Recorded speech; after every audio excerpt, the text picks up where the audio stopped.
Hello, everyone, and welcome to Heart and Hand, the Rangers podcast. My name is Cammy Bell. I am your host, as always, on our extra show for the week.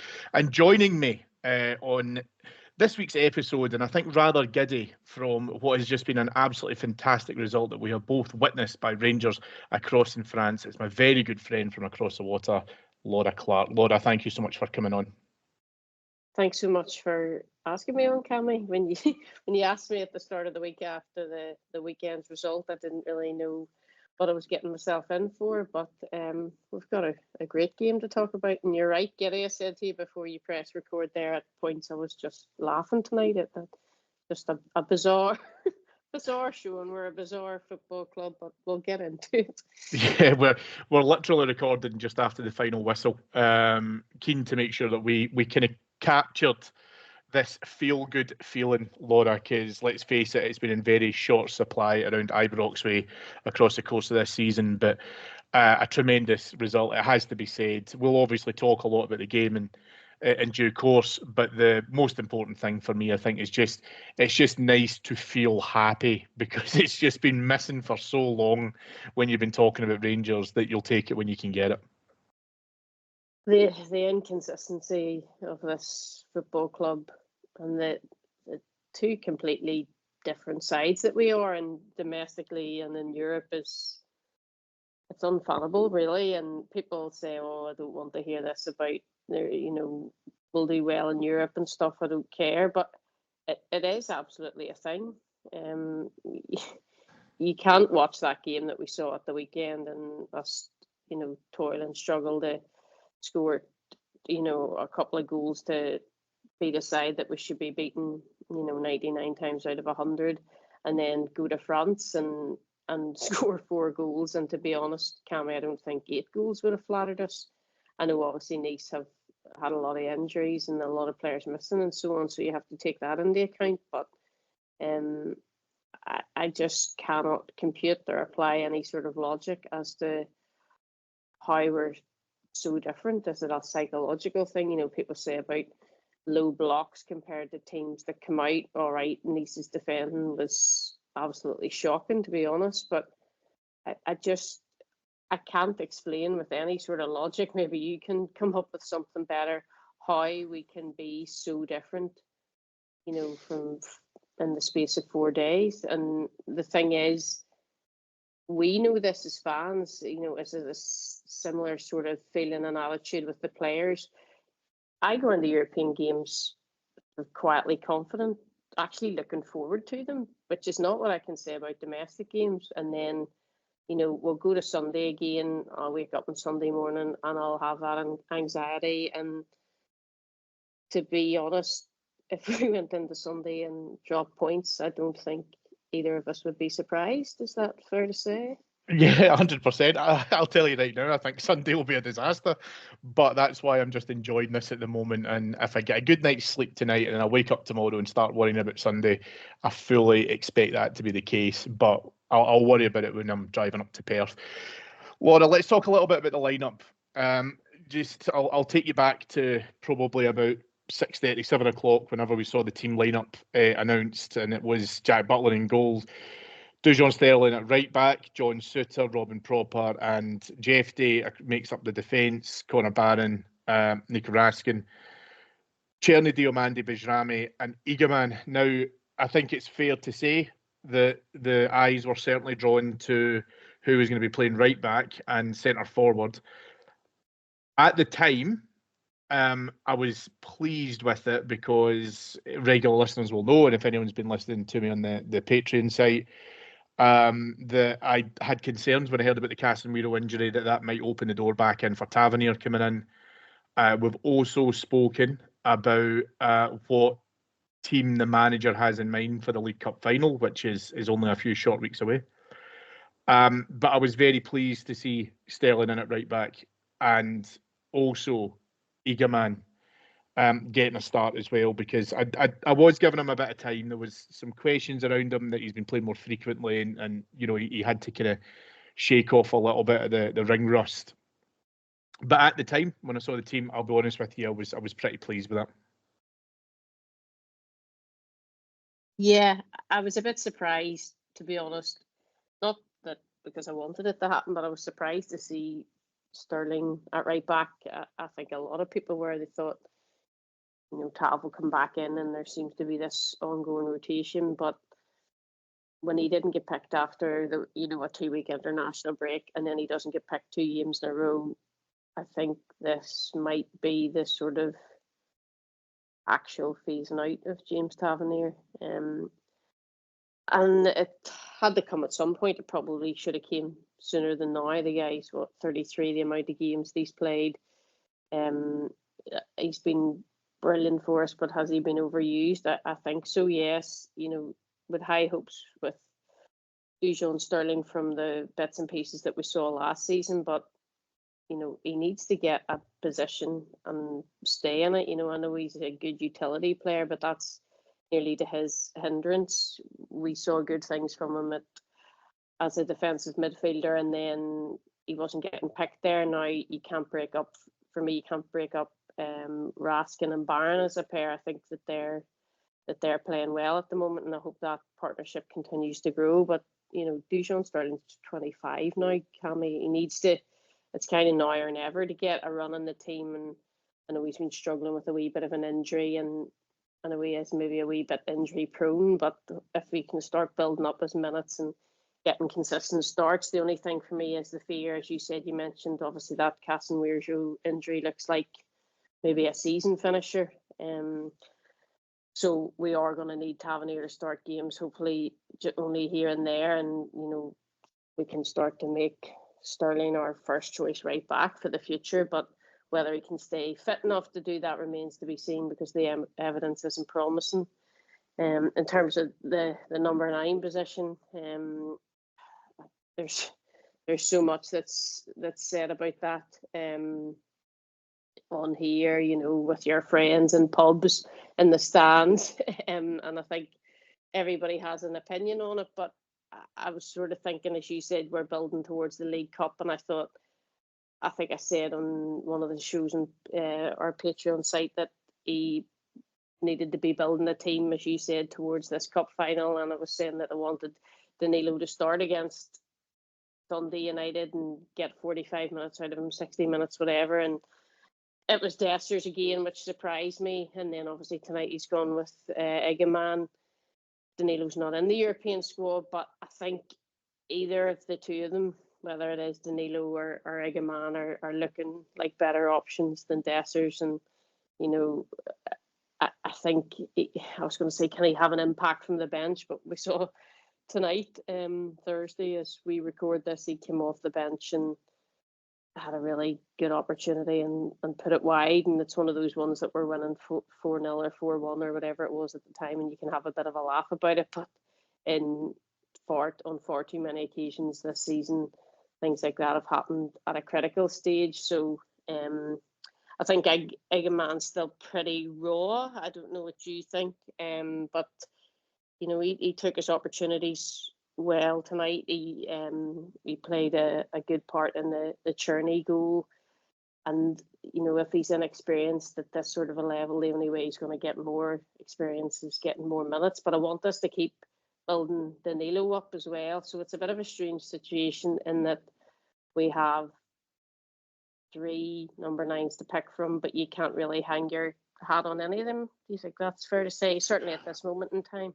Yeah, I mean, I think you're bang on. The thing I liked, and we saw it pretty much straight away from kickoff, that I liked about Egeman was that he can hold the ball up, and it's incredible to sit here on a pod and talk about a player with that ability as if it's something special. But the reason why we call it out is because Cyril Dessers just simply can't do it. And well, the manager said the same. I don't know if you saw the manager's pre-match comments. He said something similar, that we needed a player who could hold up the ball tonight. So if it's coming from the manager himself, it's obviously, I was going to say it's something that he's noticed. How could you not notice? But he's aware that we don't get that sort of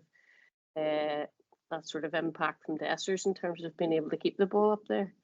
Yeah, I try not listen to the manager too much for the sake of my mental health, because it absolutely drives me potty with some of the things he comes out with. But your point is totally valid, because He knew that we were going to have to be able to support whoever was playing up top, but that means keeping the ball up there in order to allow the cavalry to arrive.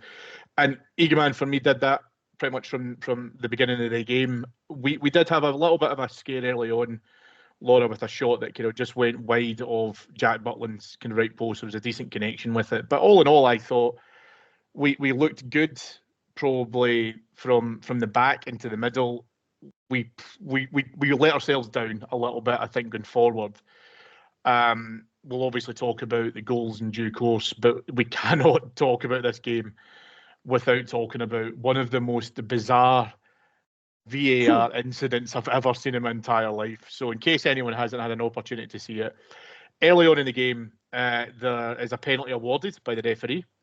And everyone watching, I think, was a little bit confused as to whether or not he gave it initially for a foul by Connor Barron, whether or not it was a handball by John Suter, and then we were treated to something which I had totally missed, by the way, Laura, because the decision then got taken to an on-field review. And I'm trying to look at the referee's body language before he went over to the monitor, and then he seemed to indicate a kind of moving forearm elbow type movement. And then when you saw in the replay, it could have been for a Dujon Sterling block, which was the cross coming in. And I mean, they were all, for me, they were all not penalties. Thankfully, the decision did get overturned that they initially gave on the field. But it's quite bizarre to talk about two potential handballs and a potential foul, and not a single one of them is awarded for us, almost as if that's the kind of luck that I've been wanting us to be able to get from referees who, it has to be said, have been very poor against us in Europe this season. But none of them were penalties. Now, I dare say the usual crowd who will jump onto this will obviously say that it favours Rangers. They'll stick to that mantra no matter what. But that was just a bizarre few minutes at the beginning of the game, and I thought, this is peak Rangers to have to concede a penalty from some type of nonsense like this. Could you imagine if that happened domestically? There would be witch hunts. It would go on for weeks in the media. Oh yeah, for sure. Three perceived penalties and none of them given. I'm exactly the same as you. Excuse me, I missed the Sterling incident. I think everybody thought it was for the potential handball on Suter, and then it hit him in the midriff. So then I was looking, was that Connor Barron tackle a wee bit late? No, that was fine. And then when I saw on the screen that he was looking at Dujon Sterling, I thought, my goodness, there's a hat trick of things here. But the arm was tucked into the body. I thought there's absolutely no danger that any of these are a penalty. And I think the fact that once they ask him to go to the screen, you're pretty confident that they're suggesting that he should overturn his decision. But yeah, it was a strange old incident, and to be fair, a penalty there. Not that it was, but something like that early on the European game can really, change the pattern of what's going to happen. But a bizarre old incident, and I don't think I've seen anything like it, and I probably won't for a while. But you're right, three potentials in a row, but the absolute correct decision in the end. Yeah, that bizarre thing as well, which again I've never seen in VAR, where it seems as if it was like as if he was skipping episodes in a Netflix binge, because he wasn't talking about one incident. Show me the next one. Fast forward on to the next one. But thankfully, the correct decision was reached. And by the way, folks, just in case anyone's listening to this for the first time, we do like to pride ourselves on impartiality, and I think our optic is always, would you like to see that given for you, even with blue tinted specs on? And I'll be honest with you, exactly as you said, Laura, the Suter block is in his midriff, so that's not a handball. The Sterling one is far too close to his body. And in the replay, it did show, difficult to see in real time, so, I'll give the referee the benefit of the doubt. Definitely. But he gets a touch of the ball first. So again, correct decision reached. You mentioned before, and I do want to kind of touch on this point, that Nice are almost the polar opposite of Rangers in terms of their European and domestic form, and I thought that started to show a little bit through the kind of the opening third of the game, because Nice domestically are doing pretty well. They're sitting fifth in Ligue 1. They are not doing well in Europe. 2 draws and 2 losses coming into tonight's game. There was not a big crowd across in France in the home section. There was a plethora of empty seats, which was clear to see on TV. And they struck me, Laura, at this point that they just weren't playing with any kind of real confidence. They didn't look like the home side, is probably what I'm trying to say. But the thing that I was more focused on at this stage, and I think I said to yourself and some of the others as we were talking during the game, that if we could find our link-up play a little bit better, if we could just, tidy up slightly. And what I mean by that is maybe getting the ball away quicker, being able to just find the right pass, playing the ball at the right speed and pace of pass, that we could definitely unlock them. But the signs were coming, I think it's fair to say, before we scored the first goal, that Nice, they're definitely struggling at this level. There may be reasons behind that, not too sure what they are. But I grew in confidence, I think, at this piece, because I was just happy to see Rangers looking positive, looking with a bit of energy. Yes, it wasn't coming off as much as we would like, but we were definitely starting to set a foothold in the game. I think that I don't know if that's been the case, if that's been a season-long issue for them. I don't follow French football, but in the first 4 games, European-wise, but certainly tonight, I think they were a bit of a patched-up team, and they were certainly a very much a makeshift back four. And then that's not their first choice captain, and then to lose their leader after 20 minutes or so, and I think then they're having a left back coming in the centre back and stuff who's not really a left back or a centre back and things like that. I think anybody with eyes sort of thought in the first 10 or 15 minutes, if we can get ourselves together, as you say, there's plenty of opportunities here still. And people say, oh, don't be negative, we scored 4 goals before we'd scored any goals. I thought still our decision making in the final third was still left a lot to be desired. You think of that breakaway that we had, and Bajrami was carrying the ball forward. I think it was still 0-0. Well, then Cammy wasn't. He could have passed it right to Cherney, who was the ball, and I'm screaming, pass it to Cherney, and he goes left to Egeman, and the chance is lost, and that's something that's been an issue throughout. I don't think our decision making is good enough in the final third, and we don't create a lot of chances. We don't create a lot of quality chances. But I thought this team are going to give us plenty of opportunity in their defensive third. And to be honest, once the first goal went in, I think their confidence was pretty fragile, Cammy, as it was. And once that first goal went in, and then definitely when the second goal went in, I think their heads were gone. And I thought, if we really want this here, this could be anything. Yeah, the Egeman chance you mentioned there, and we'll also call out the trademark chop. So he's quite clearly been watching Cyril Dessers too much, but a glorious opportunity. There's no other way around it. You're absolutely correct. He should have played the ball into Cherney. Cherney's banging form at the moment. I do understand that might have looked like the more appealing decision, and he's probably thinking Egeman's just going to hit it first time and not a problem. But yeah, that was a really even though poor regardless of form, I think the better pass, the easier pass, is to Cherney. Do you know what I mean? As Bajrami with his body open, just keep sliding the ball nearly in the direction you're going. It's harder to play that pass across yourself, and then Egemani, it's kind of caught up in his feet a wee bit, and obviously with Cherney being the left-footed player, he's just going to sweep it in, but obviously shoulda, woulda, coulda. Yeah, no, and I think confidence is definitely the right word to use, because sometimes, and you've seen it before, right, where you'll have teams who will get away with that, and sometimes that's a little bit of the kick up the arse that they need to get themselves in order. Thankfully, however, Nice did not, and Rangers did make the breakthrough just after the 30-minute mark. Cross ball comes in from Sterling. Egeman takes a great touch in it, and it seemed to me as if the Nice defence just kind of froze, expecting a foul. There was no foul to be given. As Egeman was just strong, shields the ball really well after a touch in the chest, lays it off to Cherney, a low drilled shot, which he gets a little bit of a fortune with a couple of deflections. But Rangers are ahead, and I'm going to be honest with you, exactly as you just said there was definite breaches in that defence, but they're just so static. Like, if I'd been watching that and it had been Rangers doing that, I would have been screaming at the telly that you just can't stop expecting for a whistle to go. A great finish first time from Czerny. Again, he does get a little bit of good fortune with, I think, a couple of deflections in the end. But we were in the ascendancy at this point. We should have scored with the chance that we've just talked about. But for me, we rightfully took the lead at this stage. Yeah, definitely. And little things can make all the difference. The Igamani, that move, I haven't seen it back, but how I remember it in my head, you usually you've played football, one of your centre backs is marking and one of them's free, and he's occupying the further away centre back, and then obviously the one who's free is expecting to clear the ball. He just makes that 2-yard sort of sprint, and he gets in front, as you say, just uses his physicality, and he gets his chest in front of it.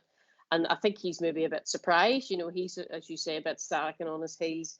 And just a wee tiny thing like that just creates the opportunity. And then the wee touch back to Czerny is perfect. Obviously, we got a bit fortunate with the 2 deflections, but wee bits of centre forward play like that. I know it's very small, but little movements like that, and it creates an opportunity for us to score, and we do, And as we're all busy messaging, talking about what this feels like to be, almost playing really well within the first half, because we certainly didn't see that last weekend.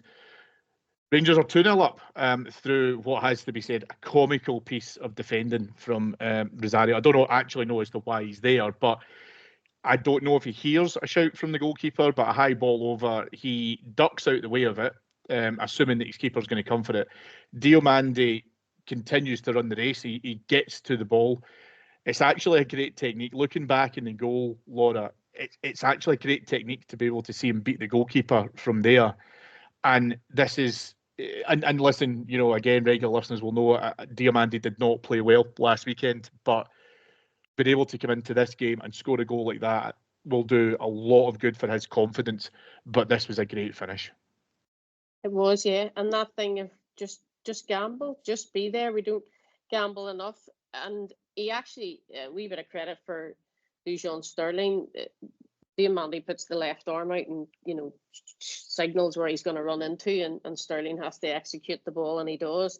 Defender sleeping, as you say, and then a lovely wee bit of technique to finish it. But I was pleasantly surprised by that. But the wee bits of play that we needed to score that goal needed a wee bit of quality. So the ball was good from Sterling, and then to make that run to get in behind, all right, poor defending, but to execute the finish was good. And I was pleased for Diomande, because I think he struggled this season. I'm not really sure for me if he's an out-and-out number 10, but as I said earlier, Raskin and Barron have formed that formidable sort of defensive midfield partnership.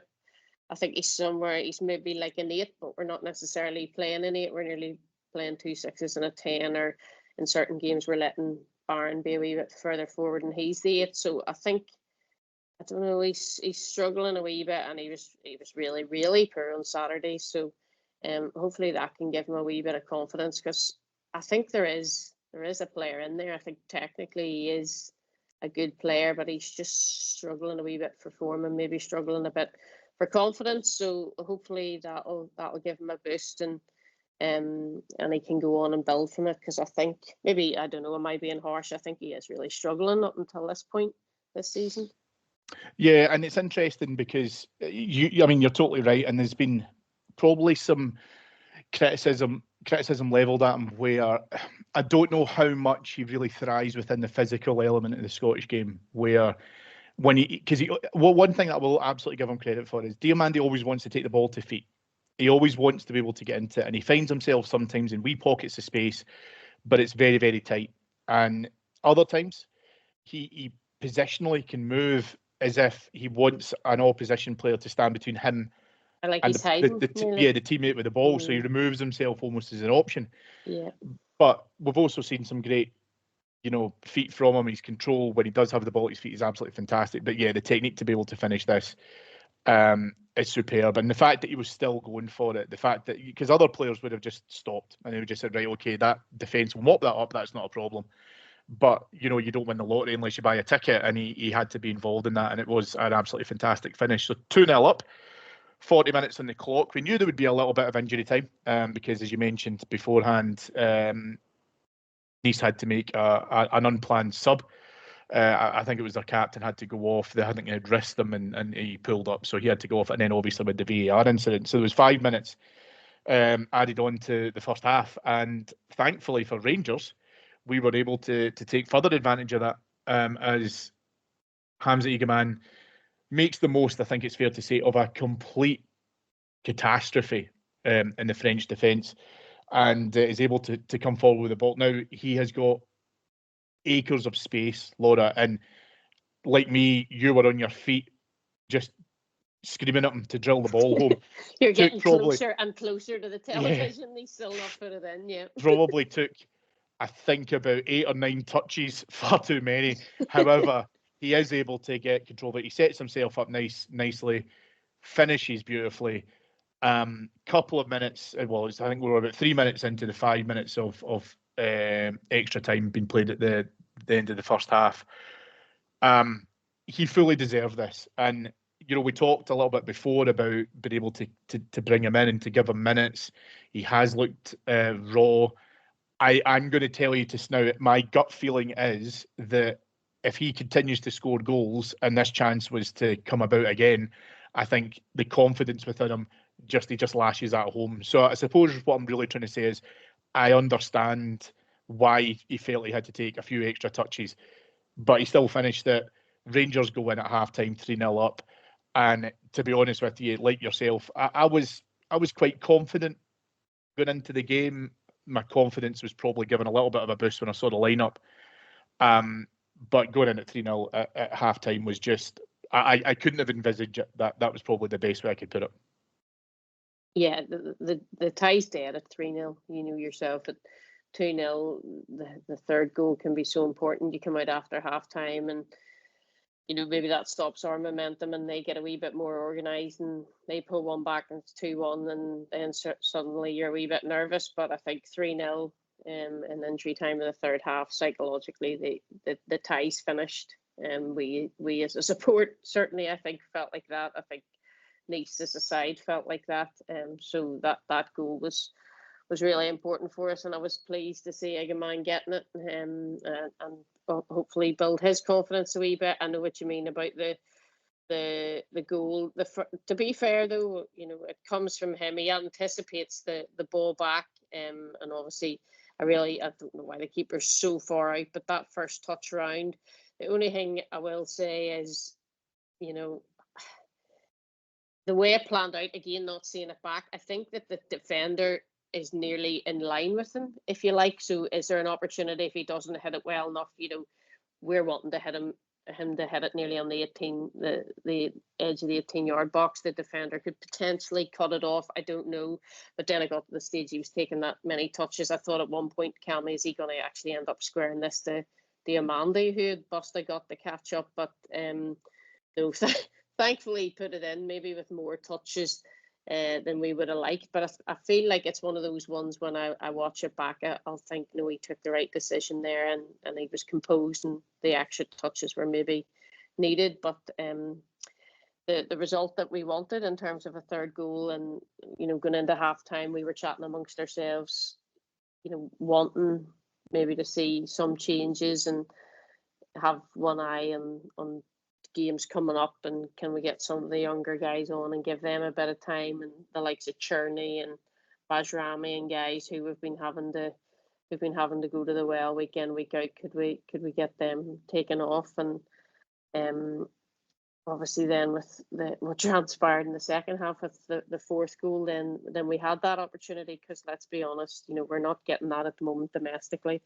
We're struggling to win games, or we're hanging on, and you can't really afford to take off your key players because we need them. I suppose the easiest way to describe it is I was a little bit in dreamland. I couldn't believe what we were watching, and it's, as you rightly say, it's also because we haven't been blessed with too many away goals this season. And for me, this is with many goals. Well, true. I was going to try to put a little bit of a positive spin on it there, but yeah, no, you're absolutely right. And I suppose there is maybe a part of me, I think, that's really pleased that he didn't feel the need to square it. It almost looked a little bit one-minded, which is exactly what I want from my strikers. And as I say, same applies with Diamandi, although he had a poor performance. Hopefully the goal gives him that boost. But Eagleman, like you say, had been involved. He had set up one goal already. He fluffed his lines at another, and then been able to get this one, I think, was just the icing on top of the cake for him. But more was still to come. As we get into half time, as you rightly say, there was talk of between ourselves around whether or not there would be changes. Do we get to this point of what the manager likes to do in terms of making changes at half time? But he kept it the same team coming out. I was pleased with that, if I'm being honest. I think you're totally right. I mean, the tie, listen, you're absolutely correct. The tie is not only over as a contest, but Nice, by this stage, were so disheartened. They would have needed a miracle, and almost an Istanbul type miracle, to be able to come back out and get anything from the game by this stage, because they were just, I mean, they were masters of their own downfall at times. And I think that a lot of people who are listening to this could look at that scoreline and go, they must be really bad. And I'll be honest with you, I don't really agree with that assessment. I thought Rangers had to work to be able to get the result tonight. But Nice were, at this point, physically, they I think had really kind of struggled with their own shape. Mentally, I think that they were pretty much busted, and it was important for us to be able to make sure that we maintained that momentum. And that momentum was indeed maintained with what I thought was just an absolutely fantastic goal, coming 5 minutes before the hour. And that again was our man Eagleman. He gets the ball out on the left-hand side. I initially thought that there was a nutmeg in the defender as he was running by him, but I think he just manages to squeeze the ball by him. He's running through at an angle on goal. And again, you and I, Laura, no doubt, were up off of our seats, screaming to him to square it. He chooses not to. And this is a lovely, low, curling shot past the keeper, goes in by the left-hand side post. At 4-0 up. I mean, we're now absolutely confirmed as in dreamland. But the goal was phenomenal. And to my point that I said earlier on about maybe that lack of confidence, maybe taking a couple extra touches, this is the goal of a striker who's been scoring for a number of goals in the build-up to this. Yeah, all of the elements of this goal I loved. The fact that he made it for himself. But we're obviously Rangers fans, so we're going to praise our players. Picking off that pass, there wasn't a lot of options for the centre back. He probably should have been going over to his left hand partner and recycling it round, but he wants to play the ball forward into his centre midfielder, and Eagleman just cuts off that channel. He just big left leg out, and then he goes past him, and then just a really composed finish, because the angle's not brilliant. Their keeper is massive, and I thought, this will have to be pretty perfect, and he's getting closed down at the same time. But a lovely composed finish, didn't snatch at the opportunity at all, and I just thought just what the play deserved, to anticipate that pass, get possession for yourself, to go past the defender in the manner that he did, and then the finish was just the cherry on top of the cake, and I was really pleased for him, to be honest. And as we said earlier, 4-0 up with less than an hour played, and their heads had totally gone. I think even before this, they came out in the second half, and I was expecting them to maybe be a wee bit more organised, but I just think they wanted it to be over. I'm not really sure if they mentally came back out in the second half, Cammy. They were sort of defending like a computer team in a simulation, to be honest. I said to you privately, 2 or 3 passes and we're through on their goal all the time. I just think they just wanted it to be over, and we were just basically cutting them open at will. There was times they were attacking our box, and we would get the ball back in the edge of our 18-yard box. It wasn't an exaggeration to say that in 2 passes we were running through on their goal. Yeah, no, they were very much at 6s and 7s. I think that's a very fair comment. The thing, just touching very slightly on the finish, that I really liked about it as well, Laura, as you mentioned there, the keeper is some size. There's a part of me that thinks Egeman has done exactly the right thing by keeping it low and on the deck and almost doing a little bit of a daisy cutter, because I think if he lashes that at the keeper, because of, as I say, how big he is, I think he can spread himself pretty well. That low shot is difficult to get down to, and it had to be played to the side of him in order to be able to make sure that it went over the line, and thankfully it did. You mentioned there that Rangers did have a number of other chances. You're absolutely correct. I will talk, however, I want to get your thoughts on this in terms of the substitutes, because we were pretty comfortable at this point to allow subs to be made. Two sets of double substitutions happened first, with Ross McCausland and James Tavernier coming on for Czerny and Sterling. That was on 62 minutes. And then just about 7 minutes later, Ridvan Yilmaz comes on with Cyril Dessers to replace Mohamed Diomande and Egeman. Bailey Rice did get on with 10 minutes to go, which was nice to see. But there was a few people that were talking, and I actually think there was a really, really good point here. The benefit, and I use that in probably the loosest possible sense, but the benefit of the Europa League is that it does allow us to have a very, very large bench, not necessarily the strongest, but it does allow us to give places to some of the youth team. So we took over Finlay Curtis, took over Robbie Fraser, obviously Bailey Rice was there as well, Leon King was involved. I'm keen to get your thoughts as to whether or not at 4-0 up, away from home, tie is done. The opponent, as we've already said, is completely, out of the race. Is this where you would have liked to have seen us been able to lean a little bit more into youth? I will caveat that by saying I completely understand the Yilmaz substitution, because he's coming back for injury and he needs minutes. I understand that. But would you have liked to have seen any of the youths been able to try and come on and just get a taste of that, even if it was in the second double substitution with 20 minutes to go, at least? I probably would have, but I'm not really surprised how it panned out. We were talking, and we were saying maybe this would be a good opportunity to give Ridvan Yilmaz 45 minutes. I was a wee bit surprised the way we lined up, and I know that obviously they can interchange, but that Ridvan was ahead of Jeffy. I thought when Ridvan came on, they would have swapped round, and Jeffy would have been the one further on, but people were saying, a good opportunity to get 45 minutes in his legs. Maybe he's not ready for 45 minutes at this point, but I did want to see Bailey Rice get an opportunity. When he did, I was probably a wee bit surprised that it wasn't for Raskin or Barron, because I think that we're going to be asking them to play more minutes over the next wee while probably than Diomande, and obviously Diomande was taken off after 45 minutes against Dundee United, so not really surprised how it went. I wanted Rice to get an opportunity. Outside of that, I don't know, could you brought Cole McKinnon on? Could you brought Finlay Curtis on? You're not going to bring on Robbie Fraser, when you've necessarily, when you've got Ridvan just back, and maybe you want a wee bit of support there from Jeff. It is good, as you say, that what is it, you have 12 on your bench or whatever in the Europa League, but I don't know.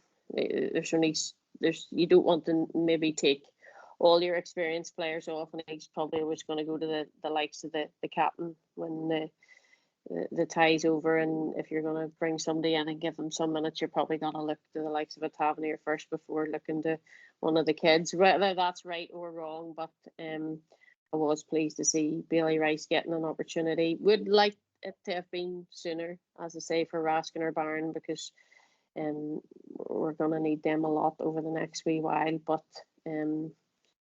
I wasn't overly surprised. Is there any preference on who you would like to have seen? Would you like to maybe see Cole McKinnon get an opportunity? Or McKinnon, yeah. My apologies for missing him off the list as I was kind of going through it there. But McKinnon, I think Curtis has absolutely been banging him in for the B team, and and the youth games that they've been playing. You're absolutely right about Robbie Fraser. I totally understand that. And Yilmaz, by the way, that for me was the right decision, and he was actually unlucky. He did have a chance at the back post that he just couldn't get a decent enough connection on, and then he had a really odd kind of moment where he found himself playing as centre forward, Yeah, and he straight on danced goal, round a few of the players, and then found himself with a decent opportunity. And I'm thinking, it's good to see the wee man coming back with a good bit of attacking style. So it's good to be able to bring him back into it. I just think it's interesting, and I think depending, and we'll talk about St Johnstone in just a moment, but depending on what the manager wants to do with St Johnstone, he's maybe thinking whether or not, if it's not going to be Danilo starting, he might start Cyril Dessers. So maybe just wanted to get some minutes in him, and that maybe meant that Curtis couldn't step into it. But I was really pleased for Bailey Rice.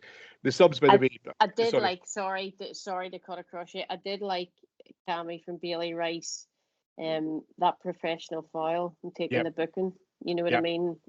Just stepping across, and I can't. Was that did they end up? Was that the free kick they ended up scoring from? So somebody will probably be calling me out in the comments on that. But I just thought that's at that time in live play, he needed to make that foul, and he did. And I like to see young players being streetwise like that.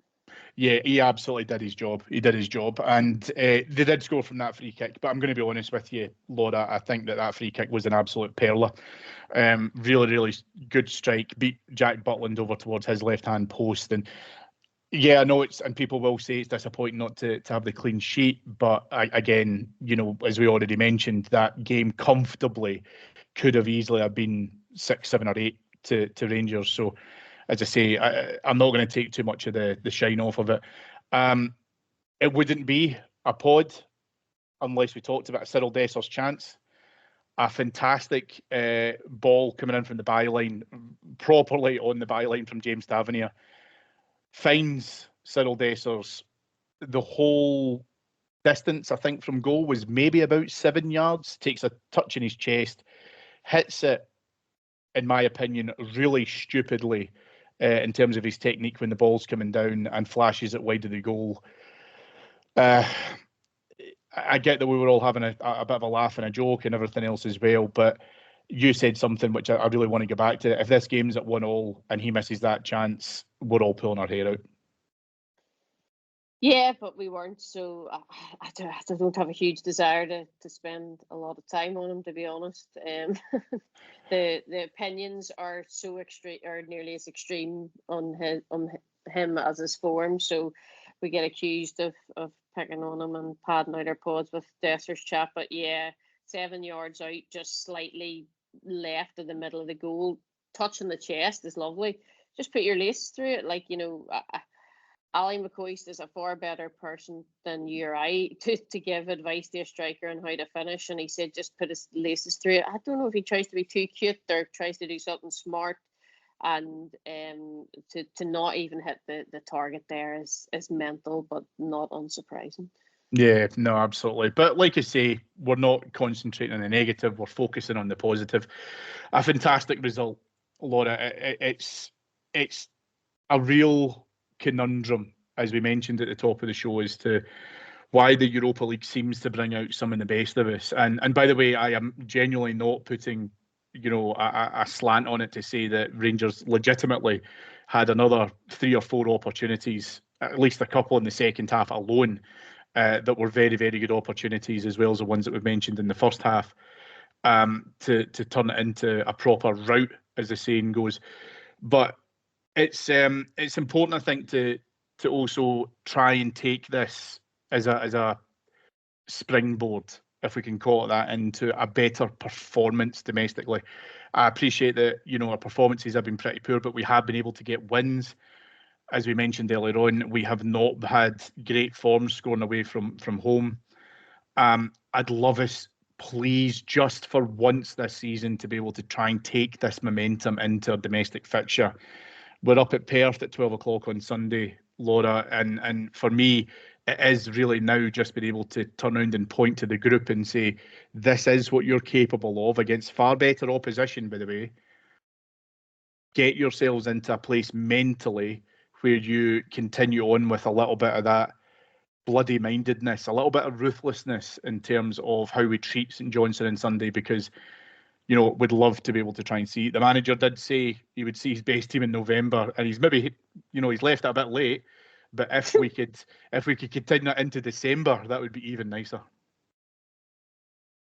Yeah, and I'm not going to come on this show and say I think this will happen or I think that will happen, because to be quite frank, Cammy, I have no idea with this side. We're so unpredictable. We're so up and down. Obviously, domestic football is so completely different to Europe, or we certainly seem to apply ourselves in a manner that's completely different.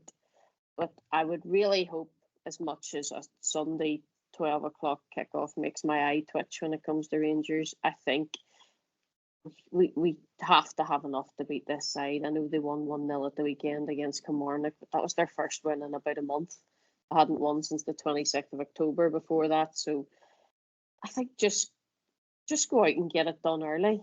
Do you know what I mean? Just come out of the traps and not these teams, if you can kill them off, and show that sort of ambition that we do sometimes in Europe to go at teams in the first 10 or 15 minutes, we could have the tie over. It's this slow and patient build up that we really don't need against sides of this quality. Do you know what I mean? I'd really like to just see us go out there and blow the doors off it, but whether that happens remains to be seen. But you said a wee thing earlier, and I know I said I'm not going to talk about him, but if Sunday comes and Desters is back in the starting 11 rather than Egeman or Danilo, then the manager's not helping himself. As I say, I know there's three of them. You can't necessarily hang your hat on any of them at the minute, but you can't go back to Desters on Sunday. No way, because we have to have one eye on this cup final coming up, and he needs to get a wee bit more out of the other two, I think. Do you not? Yeah, 100%. Totally agree. I think that Danilo is obviously coming back from an injury. I think the more minutes we can get into him, the better. Same as well with Egeman. I think that, hopefully the result against Nice gives him that platform on which to be able to continue to build. What I'd love to see from Cyril Dessers is an uplift in his own game and being able to finish chances like the one that we were talking about previously, and being able to work on the parts of his game that he's got real gaps in. And if he can do that, then he's going to become a selection headache for the manager. Right now, I don't think he has a headache. I think it should be fairly straightforward. I do take into account, the European game on the Thursday, then the game on the Sunday will probably require changes. If he plays James Tavernier from the beginning at right back, I would not be overly surprised. And ultimately, we need to be able to try and manage our resources. But as you rightly said earlier on, Dijon Sterling has to start in the League Cup final, so he needs to be able to try and maintain his minutes. I just have a little concern over his Durability. his injury record more than anything else, and we have to be able to take it from there as well. So you've hit the nail on the head. We have to be able to try and almost treat these teams with a degree of disdain, and we created our own luck. I think it's fair to say against Nice, they helped us tremendously at times, but they're not. St Johnstone are not a better team than our Europa League opponents. That's just simply not the case. And very simply, what I'd be saying to that Rangers team as we're coming back from France, as we're heading up to Perth, is you're the highest British team in the Europa League table. Go and play like it on Sunday. That's all you have to do. That's it. Just contain the individual battles, but go out and assert yourselves and play with a bit of pride, because you haven't this season, and just try and maintain that. So again, my hope is that mentality comes in there. We've talked a lot about the character of this team, the resilience of this team. I'm hoping that we've now turned a corner. I'm not putting the mortgage on it, but hope is the shining light at the moment. Yeah, I'm usually a very optimistic person, but I think I'll enjoy. You said it earlier. I'll sleep well in my bed tonight, and I'll be happy enough on Friday at work heading into the weekend. But I'm not thinking that this is a big turning point, because the evidence so far, I've got my hopes up before after European performances and thought, right, this is the catalyst. We're going to kick on. And we haven't. We've still been slow and stopped. So I'm not gonna let myself get carried away, but I'm certainly gonna enjoy that result and that performance, because they've been few and far between this season. Sorry to be, if that's a bit negative, folks, but that's just how I feel. No, I don't think it's. I think we flirt between the line of negativity and realism, and I think it's perfectly realistic to say that this Rangers team has let us down at times, and fundamentally, it's their responsibility to get us back to believing in them as well.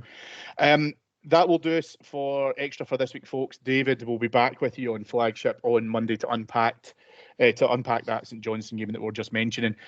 Just before I do my usual wrap up and thank everybody, I just want to direct you now. If you live in Scotland or maybe across where you are, Laura, across in Belfast, you'll have noticed that the weather has dropped down a few degrees, I think it's fair to say. Well, the great news is I've got the solution for you. Heart and Hand are pleased to announce our latest collaboration with the Famous. You guys will all have heard of the Famous. They make fantastic accessories, everything from cufflinks to scarves, and they've made us a Heart and Hand beanie hat. It's a classic beanie hat in red, white and blue.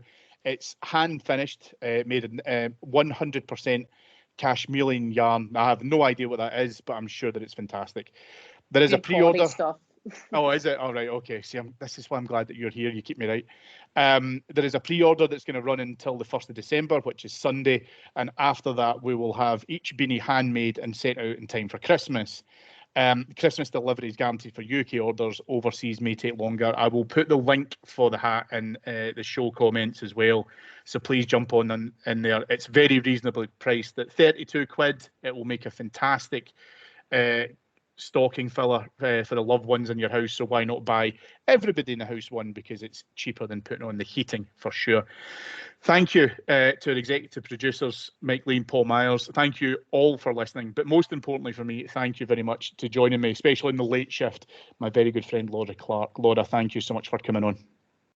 Thank you for having me, Cammy. And folks, don't feel that you have to buy the hat as a stocking filler for somebody else. Treat yourself and buy yourself a wee present. I do it all the time. Absolutely. I've got some of the other Heart and Hand, the Famous stuff. I've got just some Rangers, the Famous stuff. You might think, oh, a wee bit more money than I would usually pay for a hat. Top quality stuff. So even if you're not buying it for someone else, buy it for yourself for a wee treat. You deserve it. Absolutely. There you go. There's your sales pitch. I should have just made you read out the advert. That would have been far easier. People would have bought I love buying myself presents. Right. Well, listen, thank you everyone for listening. As I say, David will be back with you on Monday. If you want to be able to hear even more Rangers content, whether it's recent events, whether it's a dip into our history and daily updates every single day, Monday to Friday, so that you get all the latest Rangers news, jump on over to our Patreon site, patreon.com/Heart and Hand. Thanks everyone for listening, and we'll be back with you next week. Bye-bye.